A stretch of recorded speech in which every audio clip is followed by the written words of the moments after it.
بلکہ سب اسی جگہ رکھا کہ جسے جہاں ہونا چاہیے تھا۔ بلکہ تمہاری محبت نے ان سب رشتوں کو کچھ اور مضبوط کر دیا۔ مجھے تم پہ فخر ہے بیٹا۔ میں ان کی اس منطق پہ حیران سی تھی، میرے کچھ سمجھ نہیں آ رہا تھا۔ یہ تمہاری سمجھ میں ابھی آئے گا بھی نہیں، لیکن بیٹا تم جلد جان جاؤ گی محبت کے رشتوں کی مضبوطی کو، جو شاید خون کے رشتوں سے بھی زیادہ مضبوط ہوتے ہیں۔ انہوں نے پیار سے میرے گال پہ چپت لگائی۔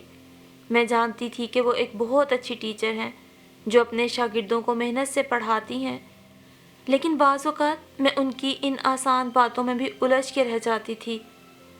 اس دن موسم بہت خوبصورت ہو رہا تھا، ٹھنڈی ٹھنڈی ہوائیں چل رہی تھیں، بادل امڑ امڑ کے آ رہے تھے، آسمان پر سرمئی سی چادر تن گئی تھی، شاید بارش ہونے والی تھی۔ میں تو ایسے سہانے موسم کی صدا سے عاشق تھی۔ میں اپنے کمرے کی کھڑکی سے سر ٹکائے باہر کے خوبصورت موسم سے لطف اندوز ہو رہی تھی کہ اچانک موتیے کی بھینی مہک نے مجھے گھیر لیا۔ علی! ایک دم میرے دل نے انہیں پکارا۔ پلٹ کے دیکھا تو آنٹی موتیے کے گجے لیے مسکراتی نگاہوں سے مجھے دیکھ رہی تھیں۔ ارے آنٹی آپ! میں انہیں دیکھ کر کچھ گڑبڑا سی گئی۔ مجھے معلوم تھا کہ میری بیٹی کو علی کی یاد ستا رہی ہوگی۔ میں جھیم سی گئی۔ نہیں تو آنٹی میں تو… اچھا اب زیادہ نہ بنو اور یہ گجرے اپنے بالوں میں سجا لو، تم پہ سجیں گے، علی دیکھے گا تو بہت خوش ہوگا۔ میں نے ہفتہ بھر پہلے ہی پڑوس کی امینا سے کہا تھا کہ بھائی مجھے اپنی بہو کے لیے پھول چاہیے، تو دیکھو آج صبح ہی اس نے مجھے موتیے کے پھول لا کر دیے۔ میں نے سوچا میری افق پر موتیے کے گجرے بہت اچھے لگیں گے۔ ویسے امینا ہے اچھی، ورنہ کون اپنے گھر سے پھول چن کر دیتا ہے۔ آج کل کا زمانہ بھی کچھ عجیب ہی ہے بیٹا۔ میں نے گجرے اپنے ہاتھوں میں تھام لیے، وہ اپنی رو میں باتیں کیے جا رہی تھی۔ بے اختیار مجھے ان پہ ڈھیر سا پیار آ گیا اور میں جھٹ ان کے سینے سے لگ گئی۔ میری اچھی آنٹی، آپ مجھے اتنا پیار کیوں کرتی ہیں؟ میرا انداز چھنکنے کا تقریباً ویسا ہی تھا جیسا میں کبھی لاڈ میں آ کر اپنی امی کے ساتھ کیا کرتی تھی۔ یہ بھی کوئی پوچھنے کی بات ہے؟ مائیں اپنی بیٹیوں سے کیوں پیار کرتی ہیں؟ انہوں نے پیار سے میری کمر پہ چپت رسید کی تو بے اختیار میری ہنسی چھوٹ گئی اور تھوڑی ہی دیر میں فضا میں ہم دونوں کے کہے گونجنے لگے۔ ابھی تھوڑی ہی دیر گزری تھی کہ کال بیل بڑی زور سے بجی۔ میں نے دوڑ کے گیٹ کھولا تو علی کو گھبرایا ہوا دیکھا۔ کیا بات ہے علی؟ آپ پریشان نظر آ رہے ہیں۔ میرا دل زور سے دھڑکا۔ کیا فون خراب ہے؟ کب سے ٹرائی کر رہا تھا؟ انہوں نے مجھ سے الٹا سوال کیا۔ مجھے نہیں معلوم، لیکن ہوا کیا؟ افق، تمہاری امی کی طبیعت خراب ہے، وہ اسپتال میں ہیں، میں تم لوگ کو لینے آیا ہوں۔ امی؟ میں چکرا کر گرنے کو تھی کہ علی نے مجھے تھام لیا۔ وہ مجھے سہارا دے کر کمرے تک لائے۔ آنٹی دوڑ کے میرے لیے پانی لائیں۔ افق بیٹا ہمت کرو، سب ٹھیک ہو جائے گا۔ آنٹی نے کپ کپاتے ہاتھوں سے گلاس میرے لبوں سے لگایا۔ پانی میرے حلق میں پھنس رہا تھا۔ افق، اگر تم نے ایسا ہی کیا تو پھر آنٹی کو دیکھنے اسپتال کیسے جاؤ گی؟ اور تمہاری یہ کیفیت دیکھ کر وہ کتنا پریشان ہوں گی۔ علی کے الفاظ آنسوؤں میں گھٹ سے گئے تھے۔ میرا دل ایسے پھڑ پھڑا رہا تھا جیسے کسی پرندے کو پنجرے میں قید کر دیا گیا ہو اور وہ پنجرے سے نکلنے کے لیے بے چین ہو۔ وہ آفس کی گاڑی میں آئے تھے۔ آنٹی نے گھر کو یوں ہی کھلا چھوڑ دیا، صرف باہر سے گیٹ کو لاک کیا۔ سارے راستے میں اور آنٹی دعائیں پڑھتے رہے، لیکن جیسے ہی گاڑی اسپتال کے دروازے پہ رکی، مجھے یوں محسوس ہوا کہ جیسے میرے قدم من بھر کے ہوں۔ آنٹی نے مجھے سہارا دے کر گاڑی سے اتارا، لیکن بہت دیر ہو چکی تھی۔ امی ہم سب سے بہت دور جا چکی تھی۔ یہ سب کچھ میرے لیے ایک بھیانک خواب کی مانند تھا۔ میری چیخیں اندر ہی دم توڑ رہی تھیں اور میں خود کو تاریکی میں ڈوبا ہوا محسوس کر رہی تھی۔ امی کے بعد ایک ایسے ٹنڈ منڈ درخت کی مانند تھی میں، جو تپتی دھوپ میں اکیلا کھڑا ہو اور اس کے گرد کوئی دوسرا درخت نہ ہو۔ یہ سب کچھ میرے لیے ناقابل برداشت تھا۔ میری آنکھیں تو خشک تھیں، لیکن دل سے مستقل ایک ہی ہوک سی اٹھ رہی تھی۔ یہ دنیا، علی کی محبت، آنٹی کی شفقت، سب کچھ بے معنی سا لگنے لگا، بالکل ایسے جیسے سب کچھ ایک چھوٹے سے بچے کو بہلانے کے کھلونے ہوں، اور اگر کسی بچے کے پاس کھلونے نہ ہو تو اس سے بچے کو کوئی خاص فرق نہیں پڑتا، یا شاید پڑتا ہو، لیکن مجھے زندگی بھی بے معنی سی لگنے لگی تھی۔ میرا وجود کیوں ہے؟ میں خود کیوں ہوں؟ انسان کیوں زندگی کے جھمیلوں میں کھو جاتا ہے؟ کس کے لیے؟ سب کچھ ایک دن خاک ہی تو ہو جاتا ہے۔ آخر ہم بنی نوع انسان کس دوڑ میں شامل ہیں؟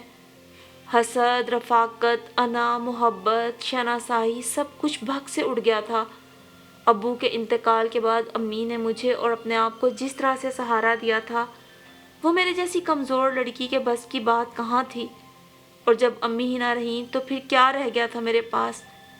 انسانی جذبے میرے لیے تحلیل سے ہو چکے تھے۔ میں تو اپنے گرد و پیش پر بھی حیران اور گمسم سی تھی۔ افق بیٹا، کھانا کھا لو۔ میں اپنے کمرے میں بیٹھی خلاؤں کو تک رہی تھی کہ آنٹی نے کہا، بیٹا، مرنے والوں کے ساتھ مرا تو نہیں جا سکتا۔ یہ حقیقت ہے، جسے اوپر والے نے پیدا کیا ہے اسے اس دنیا سے واپس ضرور جانا ہے۔ یہ تو زندگی اور موت کا کھیل ہے۔ کسی شخص کو یہ کھیل لمبے عرصے تک کھیلنے کو ملتا ہے اور کسی کے نصیب میں تھوڑی سی بہاریں لکھی ہوتی ہیں، لیکن اگر مرنے والے کے دکھ کو اسی طرح سینے سے لگائے رکھیں تو مردے کو اپنا آپ بھاری محسوس ہوتا ہے۔ وہ اب ہم میں شامل نہیں ہے۔ تمہیں اس حقیقت کو تسلیم کرنا ہوگا۔ مرحومہ تو اب کسی اور دنیا کی باسی ہیں۔ اگر ان سے اپنی محبت کو ثابت کرنا ہے تو قرآن پاک پڑھ کے ان کی روح کو ایصال ثواب پہنچاؤ، کثرت سے درود شریف پڑھو۔ اس وقت انہیں صرف اس کی ضرورت ہے۔ ان کے گناہوں پر جو بھی جانے انجانے میں ہوئے، اللہ سے ان کے لیے بخشش طلب کرو۔ چلو میرا بچہ، اب چھوڑو ضد، کھانا کھا لو۔ انہوں نے میرے سر پہ ہاتھ رکھا تو آنسو خود بخود پھسل کر میرے رخساروں پہ بکھر گئے۔ میں بھی تو تمہاری ماں جیسی ہوں بیٹا۔ یہ ضرور ہے کہ میں ان کی جگہ تو نہیں لے سکتی، لیکن میں جب تک زندہ ہوں یہی کوشش کروں گی کہ تمہیں بن ماں کے ہونے کا احساس نہ ہونے دوں۔ ان کی آنکھیں بھی نمناک ہو گئیں۔ علی نے میرے بکھرے وجود کو سمیٹ لینے کی ہر ممکن کوشش کی تھی۔ اگر ان سے ذرا سی بھی لاپرواہی ہو جاتی تو آنٹی انہیں آڑے ہاتھوں لیتی۔ کبھی کبھی ماں بیٹے کی لڑائی پہ مجھے ہنسی آ جاتی تو آنٹی کے چہرے پہ ایسا سکون سا پھیل جاتا جیسے وہ کہہ رہی ہوں، میری محنت وصول ہو گئی۔ وقت گزرتا گیا اور امی کا چہلم بھی گزر گیا، اور مجھے اب بھی ایسے محسوس ہوتا کہ جیسے وہ ابھی میرے پاس سے اٹھ کر گئی ہوں۔ رات کو سونے لیٹتی تو بچپن سے لے کر جوانی تک ان کے ساتھ گزارے ہوئے شب و روز فلم کی ریل کی مانند ذہن میں گھومتے رہتے۔ جب میں چھوٹی سی تھی تو کس طرح انہوں نے مجھے وضو کرنا سکھایا، مجھے اپنے ساتھ ہی جائے نماز بچھا کر نماز پڑھنے کی عادت ڈالنا اور نماز سکھانا۔ ایک ایک انداز، ان کی آواز، ان کا مجھے پڑھانا۔ میں بیمار ہوتی تھی تو ان کا پیار سے میرے ناز اٹھانا۔ مجھے آج بھی یاد ہے جب بچپن میں ایک بار مجھے تیز بخار چڑھا تھا اور میں غشی کے عالم میں پکار رہی تھی، امی لہسن دے، میں اس مرغے کو مار دوں گی۔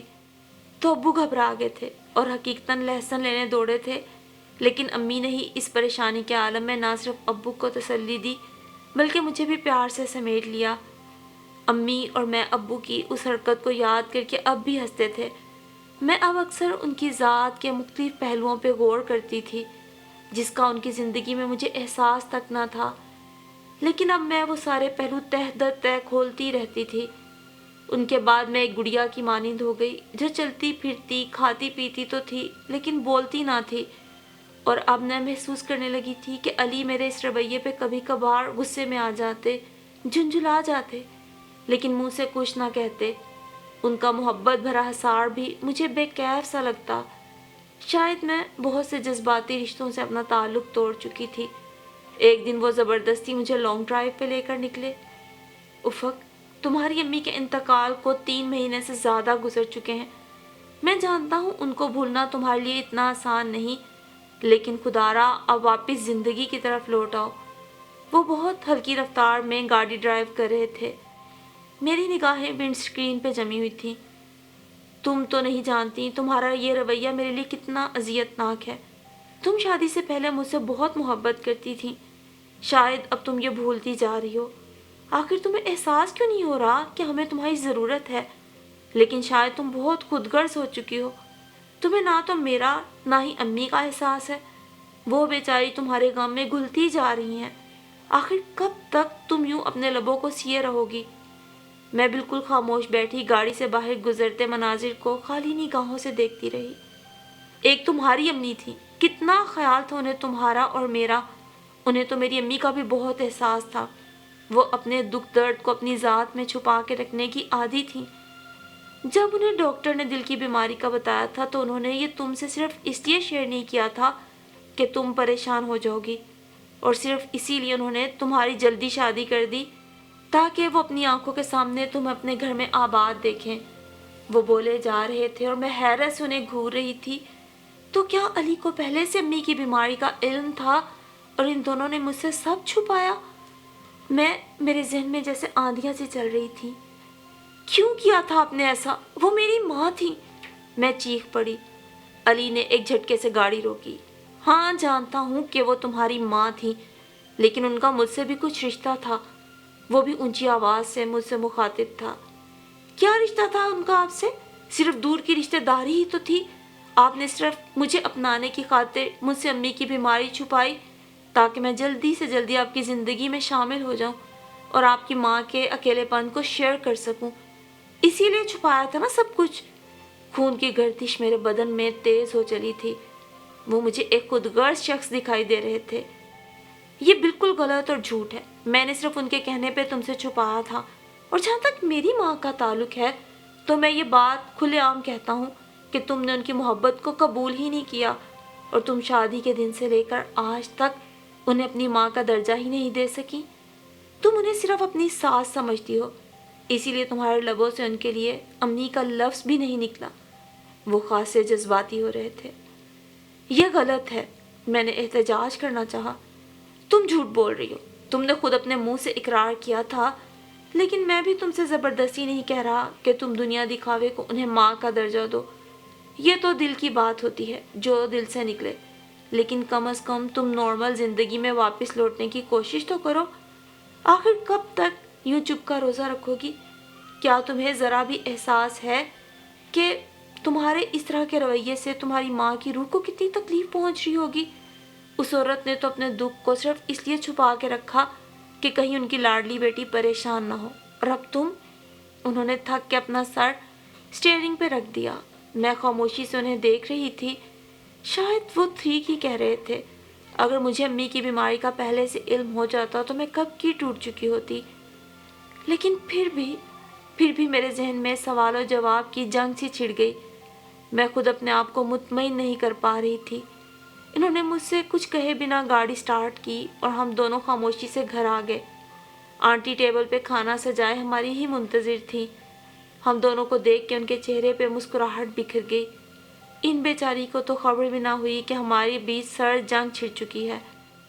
ابھی کھانا لگایا ہے، اب تم دونوں جلدی سے منہ ہاتھ دھو کے آ جاؤ ورنہ ٹھنڈا ہو جائے گا۔ اتنا کہہ کر وہ کچن کی جانب مڑی، لیکن چند قدم کے بعد ہی ان کے قدم ڈول گئے۔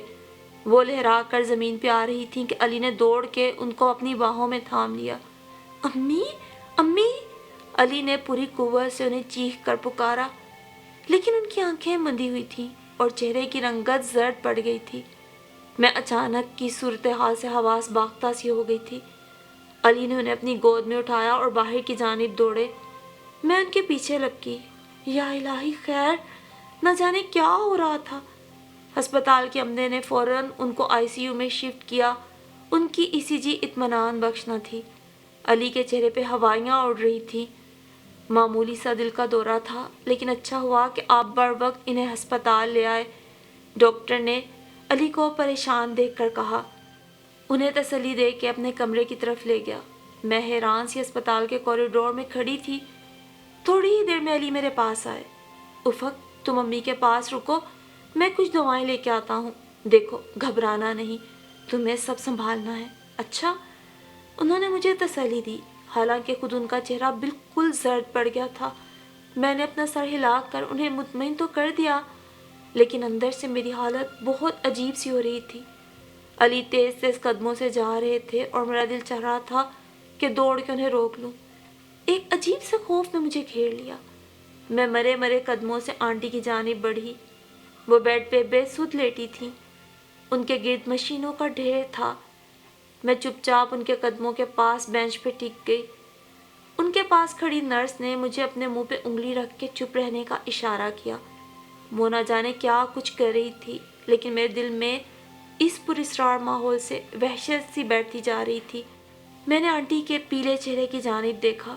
وہ ایسی تو نہیں تھی، ہنستی مسکراتی، میری چھوٹی چھوٹی باتوں پہ کھلکھلا کے ہنس دینے والی، میری خاطر علی سے لڑنے والی، کیسی چپ چاپ پڑی تھی۔ مجھے یوں محسوس ہو رہا تھا کہ جیسے وہ مجھ سے دور ہوتی جا رہی ہیں۔ میری آنکھیں آنسوؤں کے بوجھ سے جھکی جا رہی تھیں۔ میں اس بھری دنیا میں تنہا کھڑی تھی۔ سناٹے اور ویرانیاں منہ پھاڑے میری جانب بڑھ رہی تھی۔ میرا وجود کانپ رہا تھا۔ دل چاہ رہا تھا دوڑ کے آنٹی کے گلے سے لگ جاؤں، ان کے سینے میں منہ چھپا لوں، ان کے شفیق ہاتھوں میں محفوظ ہو جاؤں۔ میں ایک شفیق ہستی کی مکروز تھی۔ اس ہستی کی میرے وجود میں تشنگی سی تھی۔ ایک عجیب سا لمس تھا جو کسی بھی محبت بھرے لمس سے کہیں بڑھ کے مسرور کن تھا۔ میں اسی لمس کی متلاشی ہوں۔ اتنے عرصے سے میں اسی لیے تو اپنی ذات میں بھٹک رہی تھی، لیکن کیا وہ لمس اب میں نہ پا سکوں گی؟ کیا میرا من اب بھی پیار سے سیراب نہ ہو سکے گا؟ ممتا کی وہ شفقت جو میں نے کھو دی تھی، اب اس سے محروم رہوں گی؟ میرا رواں رواں خوف سے کھڑا ہو گیا۔ بہت کچھ کھو جانے کا ڈر مجھے ڈس رہا تھا۔ میرا وجود ٹھنڈا ہوتا جا رہا تھا۔ میری نظر ان قدموں پہ تھی کہ جس کے تلے اوپر والے نے جنت رکھی تھی۔ آنٹی ذرا سا کسمسائیں۔ میرے ٹھنڈے ہاتھ اب ان کے قدموں پہ تھے۔ عجیب بے خودی کی سی کیفیت تھی۔ افق، علی نے مجھے پیچھے سے پکارا۔ امی، میرے سرد ہونٹوں سے خود بخود وہ لفظ پھسل گیا جس کو ادا کرنے کے لیے شاید میں بے کل تھی۔ افق، امی بالکل ٹھیک ہے، میں نے ڈاکٹر سے بھی بات کی ہے، چلو باہر چلتے ہیں۔ وہ دھیمی آواز میں مجھ سے مخاطب تھے۔ میرے سرد وجود کو وہ سہارا دے کے باہر لائے۔ علی، امی، میں خوف زدہ نگاہوں سے اس کمرے کو گھور رہی تھی جہاں میری ماں بستر پہ بیمار پڑی تھی۔ میں اب دوبارہ انہیں نہیں کھونا چاہتی تھی۔ امی بالکل ٹھیک ہیں افق، 1-2 روز میں ہم انہیں گھر لے جائیں گے۔ انہوں نے مجھے اپنے سینے سے لگا لیا۔ آنسو ان کے رخساروں کو تر کر رہے تھے، لیکن ان کی آنکھیں مسکرا رہی تھیں اور جیسے میرے اندر بھی سکون سا اترتا جا رہا تھا۔ بے شک میں نے ایک ماں کو کھو دیا تھا، لیکن اللہ نے مجھے ایک موقع اور دے دیا تھا، علی کی ماں کی صورت، اور میں علی کے کندھے پہ سر رکھے مطمئن تھی کہ ابھی ممتا کی شفقت سے میں محروم نہیں ہوئی ہوں۔ علی کی ماں یعنی میری ساس آج سے میری ماں تھی، میرے لیے میری ماں جیسی ہی تھی۔ ابھی بھی اس دنیا میں میں کسی کو امی کہہ کے اگر پکار سکتی تھی تو وہ میری ساس ہی تھی۔ افق، اس کی ساس، علی اور افق کی والدہ کی یہ کہانی سن کر ہم بہت جذباتی بھی ہوئے۔ ہم دعا گو ہیں کہ اللہ ہر ساس بہو کے رشتے میں پیار، محبت اور خلوص پیدا فرمائے، اور ساس بہو کے درمیان روایتی لڑائی جھگڑے چکلشیں رنجشیں سرد مہری ختم فرمائے، تاکہ ساس بہو اپنے اس رشتے کی نزاکت اور حسن خوبصورتی کو محسوس کر کے ایک دوسرے سے محبت سے پیش آ سکیں۔ آمین ثم آمین۔